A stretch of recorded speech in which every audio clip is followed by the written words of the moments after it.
Mr. Kane, the speech last night was remarkable. The southern border is closed.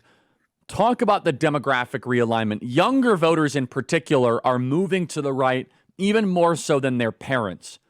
Speak about that, Mr. Kane.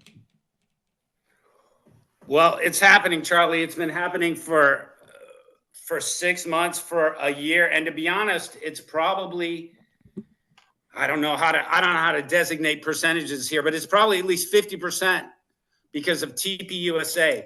I mean, look, how do you get young people to sort of open their eyes? You go to where they are. You go to college campuses. Who's been going to college campuses more than anyone else? TP Action and TPUSA. So the strategy that you came up with has worked, but you know, that's not really even the interesting part. It isn't interesting that it's worked. What's really interesting are the actual numbers.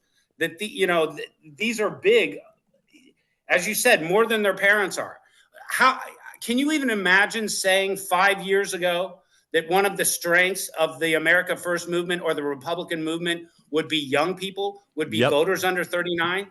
It's astonishing that we can even say that. But that's how much things have changed in 5 years. And again, how it happened, it's a combination of things. It's social media, it's Trump, but really at, you know, sort of the grassroots, it's all the work that TP did. And, you know, it's why probably 14 years ago when you came up with this idea that you were able to find people interested in bankrolling it, because there were other people who thought, well, you know what, if this kid can pull it off, that's going to completely change future elections, because we're always so used to losing these young votes. So I think that's where it's coming from. Charles, I don't know if you've already talked about it before, but one thing I wanted to add quickly was, you know, unfortunately, we had a Democrat congressman who'd been in office for 62 days who replaced Sheila Jackson Lee, passed away last night. Tough situation. So yeah, it's obviously when anyone passes, it's very tough. But Democrats enjoyed when we lost Matt Gaetz and when we lost Elise Stefanik,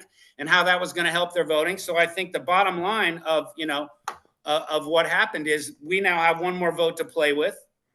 And something else I'll add that's just been breaking as I've been on the show with you, Howard Lutnick was on Fox News Live. They tried to get him on to explain what's going on with the tariffs. I'm sure your readers are following that. We've had, you know, Lutnick came out yesterday and said that Trump might be announcing a 30-day pause.